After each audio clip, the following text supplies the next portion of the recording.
구포에 만물수리공이 있었지만 순댓국밥집 할매는 고칠 것이 있으면 꼭 판수라제를 불렀다.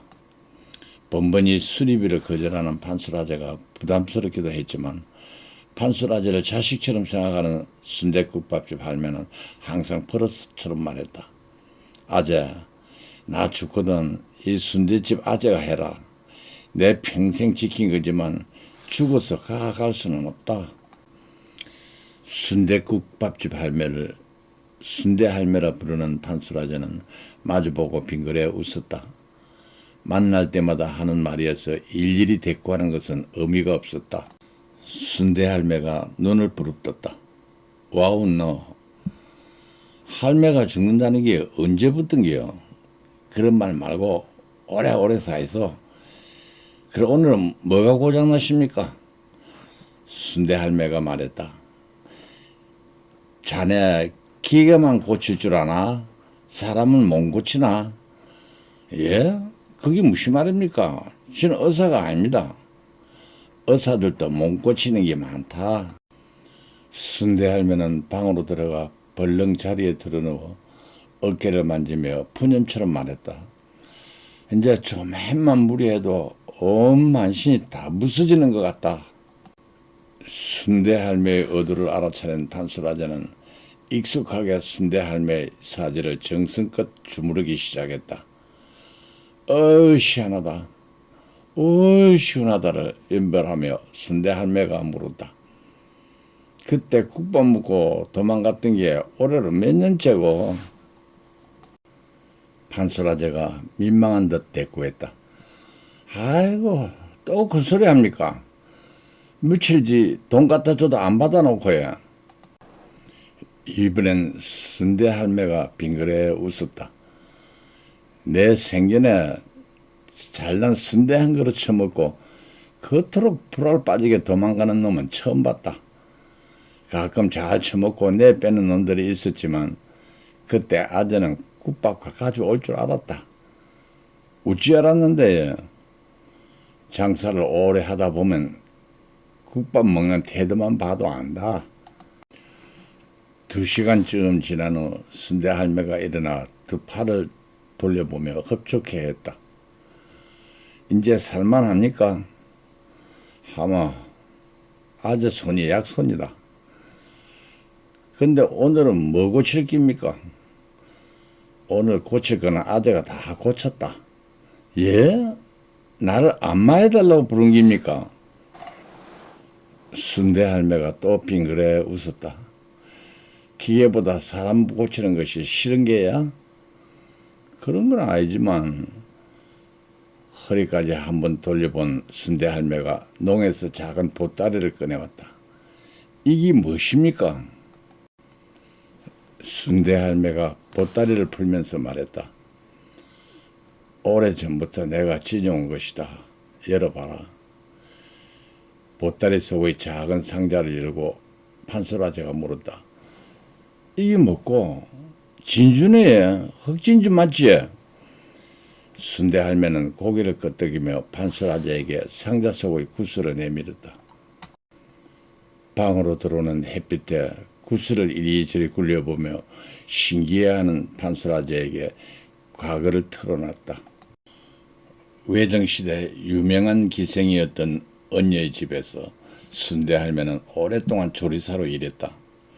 친자매는 아니었지만 두 사람은 친자매보다 더 깊은 정을 나눈 사이였다.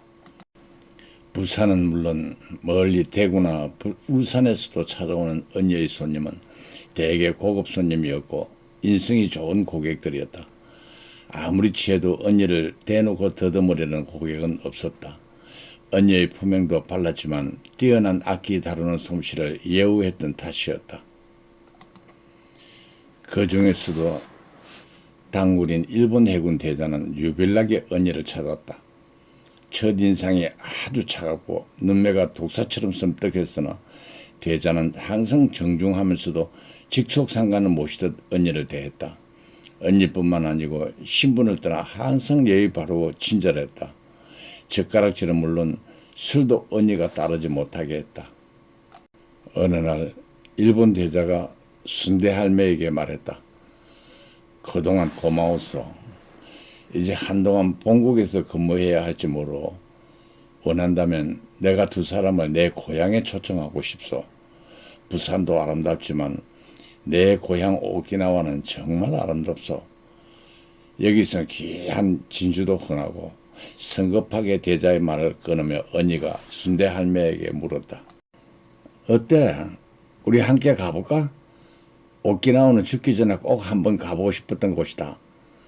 남의 말을 가로채는 것을 처음 보는 언니의 태도에 놀랐지만 천리 먼 곳임에도 남자를 선뜻 따라 나서려는 언니의 경망스러움에 너무 황당한 순대 할매가 두 사람을 빤히 쳐다봤다. 대자가 물었다. 어떻소?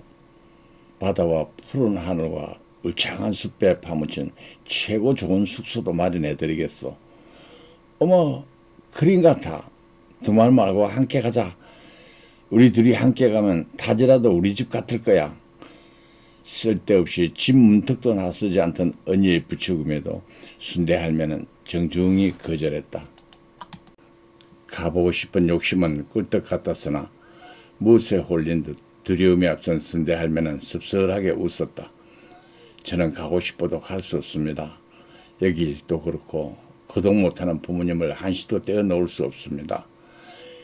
마음의 결정을 이미 내린 듯 언니가 졸랐다. 별 걱정 다 하는구나. 여기 조리는 내가 잘 아는 사람 대체해놓고 부모님은 안 계시는 줄 알았는데. 전곡을 찌르는 언니의 말에 뜨끔했지만 순대 할매는 서둘러 둘러댔다. 오래전부터 병석에 드신 분이라 숨겼을 뿐입니다. 지금은 오늘 내일 하십니다.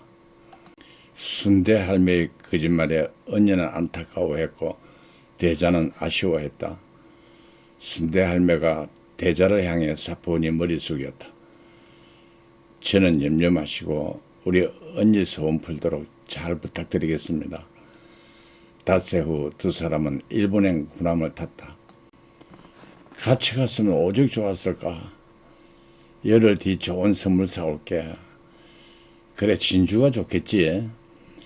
대자가 웃으며 고개를 끄덕였다. 오키나와에서도 우리 마을의 흑진주가 일품이죠. 그래, 오키나와에서 제일 큰 진주 사다 줄게. 시내항에서 멀어지는 군함의 데크에서 두 사람이 보이지 않을 때까지 순대 할매는 손을 흔들었다. 그러나 열흘 만에 돌아온다던 언니는 한 달이 지나도 돌아오지 않았다. 또 한 달이 지나도 언니의 소식은 없었다. 사방으로 수소문했지만 언니의 행방은 알 수 없었고 해군 대자의 근무지도 알 수 없었다. 그러던 어느 날이었다. 군용 위에 비를 흠뻑 묻힌 해군 대자가 불쑥 나타났다. 해군 대자는 방으로 들어가자마자 순대 할매부터 찾았다. 어머! 놀라는 순대 할매에게 숨 넘어가듯 대자가 물었다. 언니는? 순대 할매가 놀라 대자를 빤히 쳐다봤다. 언니라니요? 그때 가시는 아직 아무 연락 없습니다. 우리는 대자님과 지내는 줄 알고 수소문했지만 대자님의 근무지도 알 수 없었고 언니의 행방은 더더욱 알 수 없었습니다. 대자는 무척 실망한 표정으로 연거푸 술잔을 비웠다. 오늘 내가 찾은 것은 언니의 소식을 더 기다리지 못해 군법을 어기면서 찾아온 것이요. 그럼 언니는 오키나와에 안 계시는 겁니까? 대자가 힘없이 말했다. 언니가 오키나와에 있다면 내가 위험을 무릅쓰고 여기까지 왔겠소? 순대 할매는 몽둥이로 한 방 얻어맞은 것처럼 흔들거렸다. 도대체 언니는 어디로 갔다는 말입니까? 대자의 말에 의하면 일본에 도착하자마자 근무지가 변경되어 사이판으로 가기 전 대자는 부득이 언니를 부산으로 돌려보내야 했다.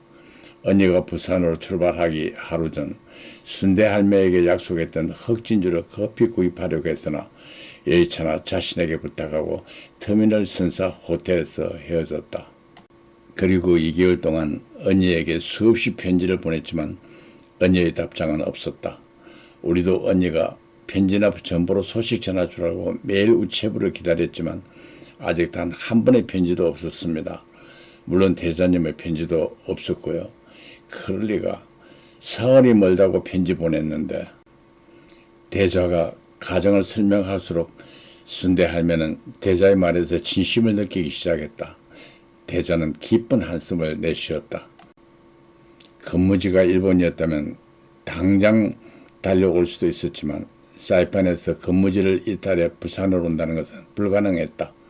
오랜 시간 대자는 여러 경로의 줄을 대어 천신만고 끝에 부산으로 왔다. 도대체 언니는 어디로 갔단 말이오? 순대 할매가 묻고 싶은 말을 대자가 묻자 순대 할매는 마치 죄 지은 사람처럼 대답했다. 이 세상 어느 사람보다 언니를 잘 알지만 언니가 사라진 연유는 도저히 짐작할 수가 없습니다. 여기가 아니면 갈 곳도 없는 사람입니다. 그날 밤 늦도록 대자는 술에 취했고 순대 할매는 언니 대신 대자의 시중을 들었다. 일어서지도 못할 만큼 취한 대자는 비틀거리며 대문을 나서다 쓰러졌다. 순대 할매는 이틀 동안 대자가 입원한 병실을 지켰다.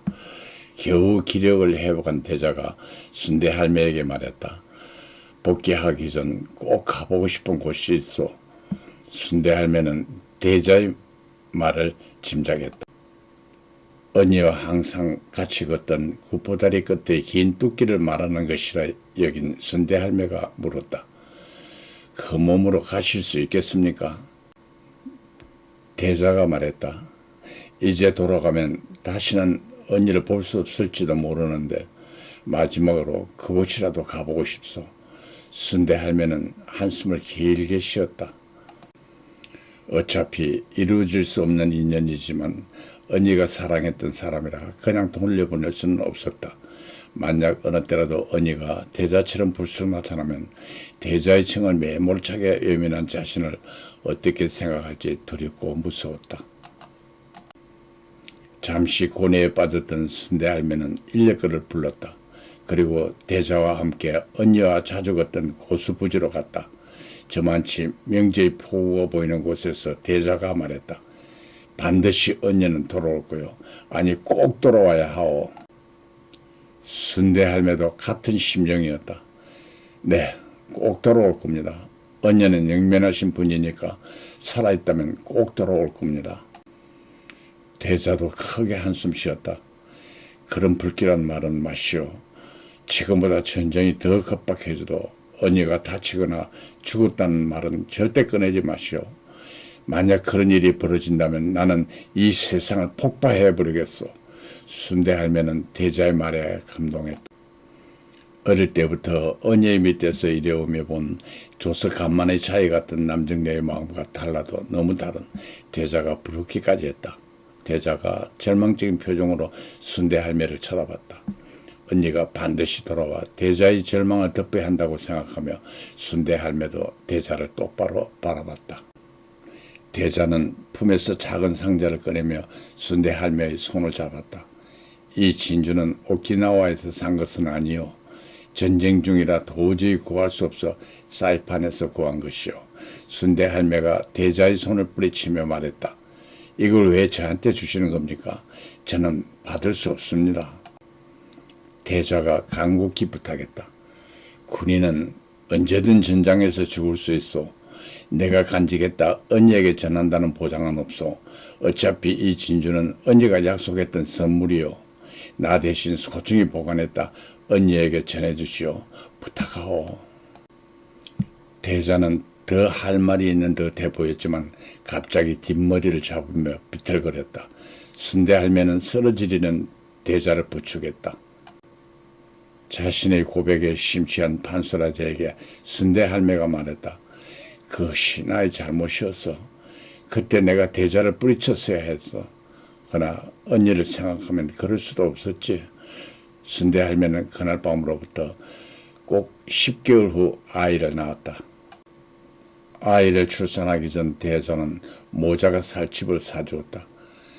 아, 이 집이 바로 그 집이네. 순대 할매는 말없이 고개를 끄덕였다. 언니가 남긴 것은 이 한 장뿐이야. 구슬이 담겼던 상자 밑에 엎어놓았던 사진을 손가락으로 짚었다. 언니가 대저와 함께 오키나와로 떠나기로 한 한참 전에 찍었던 사진이었다. 잊을만 하면 꿈속에서 나타나던 언니가 돌아오지 못한데 무슨 곡절이 있는 듯한 몸짓이나 표정을 지었어. 그럴 때마다 이 사진을 꺼내보며 미어지듯 아픈 마음을 달래곤 했지. 판소라지가 물었다. 아들은 어찌 됐는데?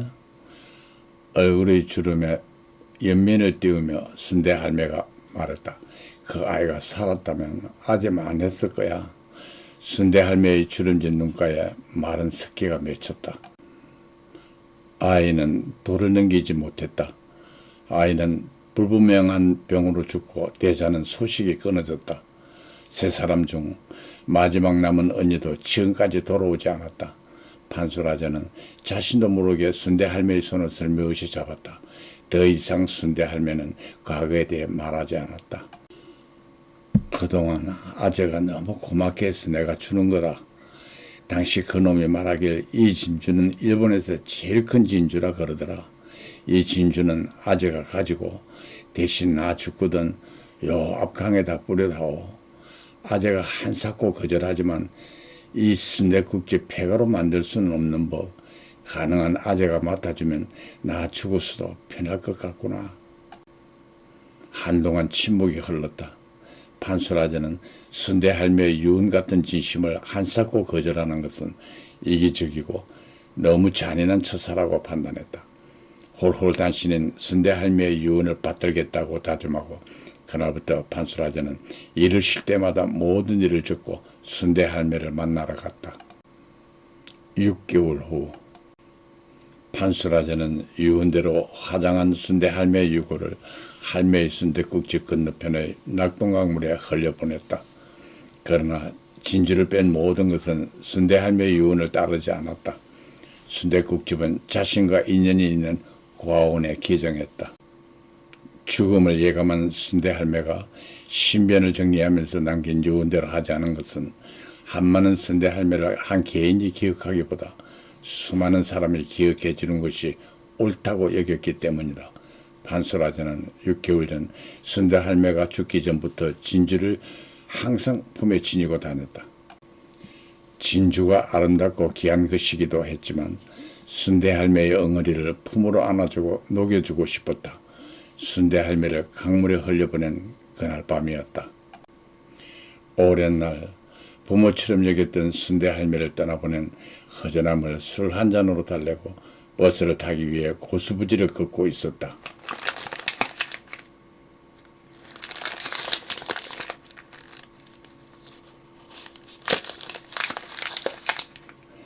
등 뒤에서 자신을 따라 풀바디를 걷는 발소리에 판수라자는 무의식중에 뒤돌아봤다. 자신의 방향과 반대로 걸어가는 사람은 있었지만 아무도 없었다. 판수라자는 집으로 돌아가기 위해 순대 할매의 순댓국집 방향과 정반대의 버스 정류장으로 걸었다. 버스는 제 시간에 오지 않았다. 반대 방향에서 오던 버스가 반대편 정류장에 가로등이 때 멈췄다. 버스가 다시 출발하려는 그 순간 판수라자는 깜짝 놀랐다. 순대 할매가 과거를 들려줄 때 보여주었던 사진 속의 여자가 버스 창문에서 자신을 바라보고 있었다. 사진이었지만 너무 아름다운 얼굴에서 생생하게 기억했던 순대 할매의 언니였다. 소름이 돋을 만큼 또렷한 순대 할매의 언니와 눈이 마주치자 판수라자의 전신은 순간적으로 경직됐다. 온몸에 전류가 흐르듯 더 놀라운 장면이 이어졌다. 유리창 안에서 순대 할매의 언니가 창백하게 웃었다. 그리고 손을 흔들었다. 손을 흔드는 여자는 순식간에 두 사람이 되었다. 또 한 여자는 낮에 강물에 흘려보냈던 순대 할매의 모습이었다. 건너편 버스가 정류장에서 완전히 사라질 때까지 판수라자는 뻣뻣하게 굳은 채 지켜보기만 했다. 그날 밤 판수라자는 신열로 불덩이처럼 앓았다. 3일 후 문명아로운 직장 동료가 판수라자의 이야기를 듣고 말했다. 자네 그러지 말고 그 진주 감정 안 받아보겠나? 진주 감정은 왜? 글쎄 딱 뭐라고 말할 수는 없지만 그 진주와 그 순대 할매 언니와 무슨 연관성이 있을 것 같다는 예감이 들었어. 판수라지는 동료가 소개해주는 전당포를 찾아갔다. 한참 현미경으로 살펴보던 전당포 주인이 물었다. 이건 어디서 난 것이지요? 진주를 가지게 된 경위를 판수라제가 대답했다. 판수라제의 설명을 듣고 전당포 주인은 이마에 깊게 주름을 잡았다. 전당포 주인이 허탈한 표정으로 말했다.